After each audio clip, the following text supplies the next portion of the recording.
अस्सलाम वालेकुम। आज मैं आपको सुनाऊंगी द साइलेंट पेशेंट की फुल स्टोरी कुछ यूँ है कि एक लेडी होती है, उसका नाम होता है एलिसिया बर्नरसन और 33 इयर्स की एज में और आफ्टर 7 इयर्स ऑफ मैरिज उसने अपने हस्बैंड का मर्डर कर दिया होता है। और उसके बाद जब उसको ले जाया जाता है कोर्ट में तो वो वहाँ पे कुछ भी नहीं बोलती, ना अपने फेवर में ना अपने अगेंस्ट में। वो ये भी नहीं बताती कि उसने उसका मर्डर किया है या किसी और ने आके किया है। और जब वो इस हालत में पाई जाती है, जब उसके हाथ में भी कट्स लगे हुए होते हैं, तो शक ये होता है कि हो सकता है कि हस्बैंड ने पहले मारा हो कट्स इसको और उसके रिस्पॉन्स में इसने मारा हो। वहाँ पर कोई सजेस्ट करता है, जो उनका वकील होता है वो सजेस्ट करता है कि ये तो कुछ भी नहीं बोल रही, बिल्कुल साइलेंट है, तो इसको मेंटल असाइलम में शिफ्ट किया जाए। इसको मेंटल असाइलम में शिफ्ट किया जाता है, मेंटल इंस्टीट्यूट में। वहाँ इसका इलाज करते हैं वो लोग, और इसलिए इस बुक का नाम है द साइलेंट पेशेंट। अच्छा, उसके बाद जो है ना ये एक और डॉक्टर आते हैं, उनका नाम होता है थियो फेबर। एक साइकोथेरेपिस्ट होते हैं जो उनकी ट्रीटमेंट में काफ़ी इंटरेस्टेड होते हैं, क्योंकि ये जो है ना इसके एलिसिया के हस्बैंड, जिनका नाम था एलिसिया के जब्राइल, और एलिसिया खुद दोनों फेमस आर्टिस्ट होते हैं। एलिसिया को बेसिकली पेंटिंग का शौक होता है और उसके हस्बैंड को फोटोग्राफी का, तो दोनों अपनी अपनी जगह मशहूर होते हैं। तो न्यूज़ हेडलाइन में आता है, तो इस बंदे को यानी थियो फेबर को शौक होता है कि वो इसको ट्रीट करे एलिसिया को, और वो एक्चुअली ये जानना चाहता है कि एलिसिया मर्डर के बाद खामोश क्यों हो गई, साइलेंट क्यों हो गई, कुछ बोलती क्यों नहीं है। तो वो ग्रोव नाम के इंस्टीट्यूट जहाँ पे वो एडमिट थी वहाँ जाता है और वहाँ से उसकी मीटिंग रखता है। तो जब पहली मुलाकात वो एलिसिया से करता है तो एलिसिया साइलेंट रहती है और कोई रिस्पॉन्स नहीं आता है, तो वो चला जाता है। उसके बाद सेकेंड मीटिंग जब वो करती है एलिसिया और ये दोनों साइकोथेरेपिस्ट, तो वो उस मीटिंग में एलिसिया जो है ना वो उसको अटैक करती है। साइकोथेरेपिस्ट जो थे थियो फेबर, उनको अटैक करती है। और थर्ड और फोर्थ मीटिंग के बाद जब एलिसिया थोड़ी वो होती सोचती है कि वाकई मेरी हेल्प करना चाहता है, तो उस वक्त वो अपनी पर्सनल जो उसकी एलिसिया की डायरी होती है वो उसके हाथ में थियो फेबर के हाथ में दे देती है। अच्छा, थियो फेबर के बारे में अगर बताऊं तो थियो फेबर जो है वो चाइल्डहुड में जो है वो उसके पापा उसको मारते थे, तो बहुत मतलब ये वाला जो फिज़िकल अब्यूज़ है उन्होंने देखा था, जिसकी वजह से थोड़े डिप्रेस हो गए थे। तो एक रुथ नाम की साइकोलॉजिस्ट ने उनका इलाज किया था, जिसकी वजह से उनको साइकोलॉजी में इंटरेस्ट पैदा हुआ था और अपनी ही हीलिंग के लिए, क्योंकि कभी कभार कुछ लोग उनके कहने के मुताबिक, ऑथर के कहने के मुताबिक, साइकोलॉजिस्ट इसलिए बनना चाहते हैं कि वो दूसरों से ज़्यादा खुद की हेल्प करना चाहते हैं। तो उसके बाद वो पर्सनल डायरी जब पढ़ना शुरू करते हैं तो उसमें उसने लिखा होता है एलिसिया ने कि मैंने चाइल्डहुड में अपने पापा की नफ़रत देखी है, क्योंकि इसने भी देखी होती है। कैसे देखी होती है कि जब एलिसिया की मदर की डेथ हो जाती है तो उसके पापा ऐसे कहते हैं कि मेरी बीवी की जगह एलिसिया की डेथ क्यों नहीं हो गई, ये क्यों नहीं मर गए। और कुछ सालों बाद जो है वो उसके पापा सुसाइड कर लेते हैं। अब जब्राइल नाम के आदमी से इसको मोहब्बत होती है और उससे वो शादी करती है। तो जब्राइल ये सोचते हैं कि क्योंकि इसका पापा की डेथ हो गई तो ये थोड़ी डिप्रेस हो गई है, तो इसको जो है ना वो कभी भी ऐसी बात कोई करती है तो उस पर ज़्यादा यकीन नहीं करते हैं जब्राइल, और मैरिज इनकी रहती है लेकिन मोहब्बत ज़्यादा एलिसिया की तरफ से होती है। और वो जब्राइल जब मोहब्बत करते हैं वो उसको एक डायरी देते हैं। जब्राइल बोलते हैं कि जो भी तुम्हारा बोलने का या एक्सप्रेस करने का दिल हो और जो तुम ना कर पा रही हो तो उसको लिख लो, तो तुम्हारा दिल हल्का हो जाएगा। तो ये जब्राइल की डायरी से वो अपना लिखने का स्टार्ट करती है और उसमें यही लिखती है कि जब्राइल जो है ना उससे मैं बहुत मोहब्बत करती हूँ और बहुत ज़्यादा। तो फिर ये नावल पढ़ने का दिल इसलिए करता है कि फिर वो अगर इतनी मोहब्बत थी तो क्यों मारा उसने, मर्डर किया भी या किसी और ने मर्डर किया। अच्छा, उसके बाद इसने डायरी में ये लिखा था कि जो यकीन नहीं करता है उसका हस्बैंड ज़्यादा बातों पर उसकी, तो एक दफ़ा ऐसे वैसे जब वो उसका काम करती है पेंटिंग का।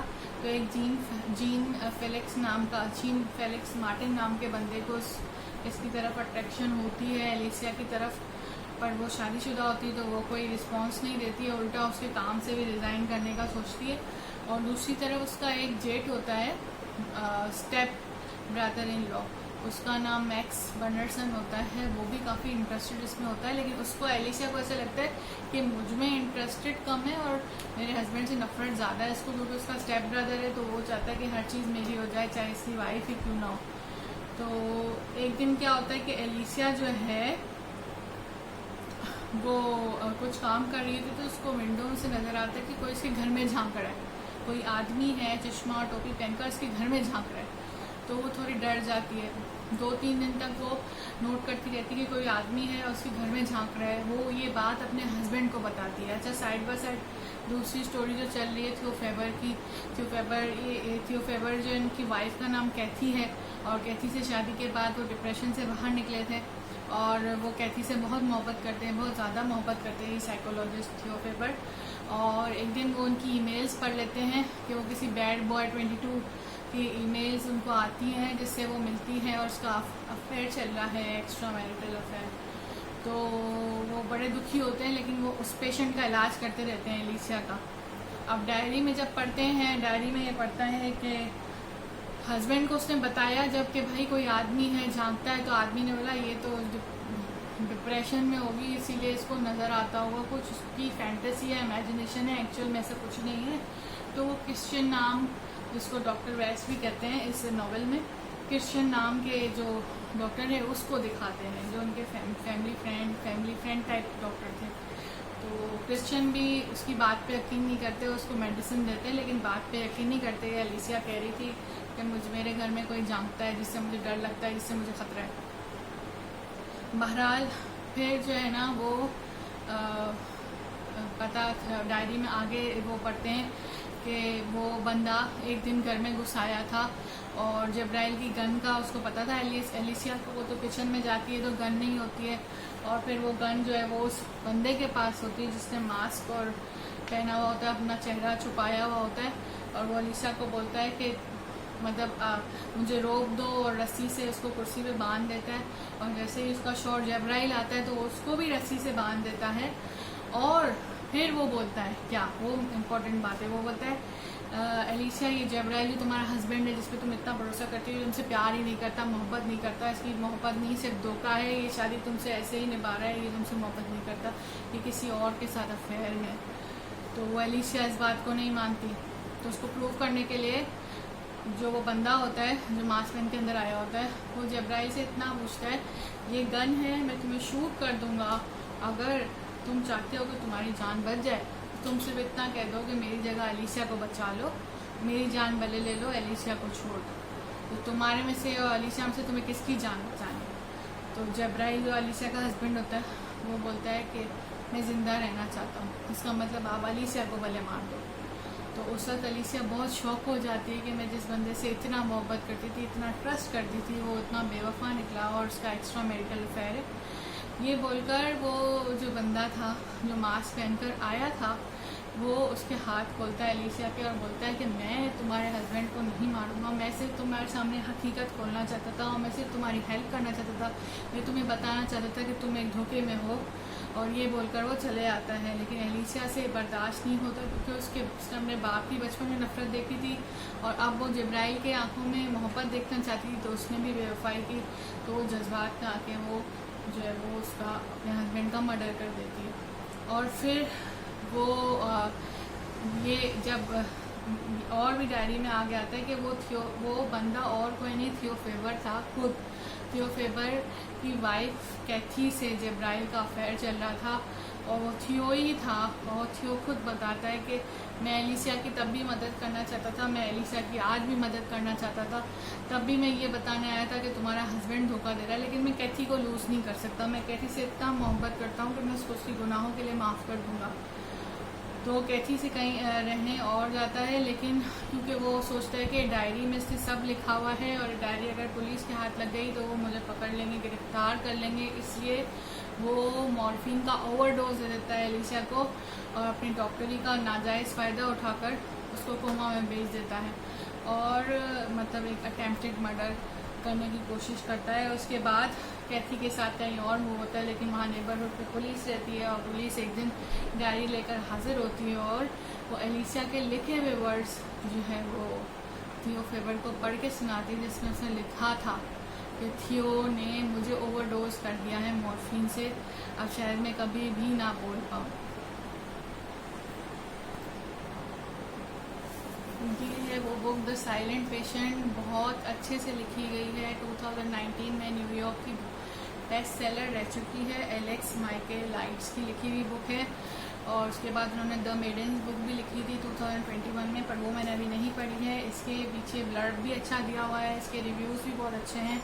साइकोलॉजिकल थ्रिलर है, अगर आपको सस्पेंस पसंद है तो आप ये पढ़ सकते हैं, लेकिन अगर आप समरी सुन चुके हैं, जैसे मैं क्या करती हूँ बुक पढ़ती हूँ उसकी समरी भी सुनती हूँ ताकि मुझे कंफर्म हो कि मैंने जो पढ़ा है तो जो बुक रिव्यूअर्स हैं उनकी थिंकिंग मुझसे कितनी मैच करती है कितनी नहीं। कहाँ पे मुझे जैसे लास्ट में ये नहीं बताया कि पुलिस गिरफ्तार करती है, पुलिस ही उसके घर आके उसको डायरी के वर्ड्स जो है वो एलिसिया के पढ़ के बताती है, जिसमें जैसे एक सेंटेंस में आपको पढ़कर बताती हूँ।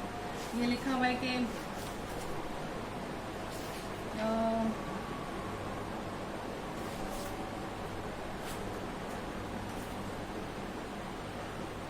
Theo just left, I am alone, I am writing this as fast as I can। ये एलिसिया के वर्ड्स हैं और ये मतलब जो स्टोरी है ये मुझे अच्छी लगी और ये बंदा स्टार्ट करेगा तो बिगनर्स के लिए बहुत अच्छी है, क्योंकि जैसे ही स्टार्ट करेगा वो जब तक इस बुक को नहीं रखेगा जब तक फिनिश नहीं कर लेता। The silent patient by Alex Michaelides. Thank you, अल्लाह हाफिज़। और एक और बात, इसमें जो बताया कि थियो फेबर्स अपनी डिप्रेशन को दूर करने के लिए स्नोफ्लेक्स बहुत पसंद थे उसको, तो स्नोफ्लेक्स के आते हैं और मेल्ट हो जाते हैं और डिसअपियर हो जाते हैं, तो वो यही सोचा कि मेरे वरीज भी ऐसे डिसअपियर हो जाते हैं। और एक और बात मुझे इस बुक की अच्छी लगी, इसमें लिखा हुआ था कभी कभी डॉक्टर को भी हीलिंग की ज़रूरत होती है, क्योंकि वो ऐसा लगता है कि वो ट्रीट करें, लेकिन कभी कभी ऐसा भी होता है कि उनको खुद को ट्रीटमेंट की ज़रूरत होती है। जैसे इस बुक में दिखाया था थियो फेबर को साइकोलॉजिकल ट्रीटमेंट की ज़रूरत थी, क्योंकि और उन्होंने अपनी वाइफ को नहीं मारा पर एलिसिया के लिए ऐसे सर्कमस्टेंसेस बना दिए कि उन्होंने अपने हस्बैंड को मार दिया जो उनको नहीं करना चाहिए था। ओके, अल्लाह हाफिज़।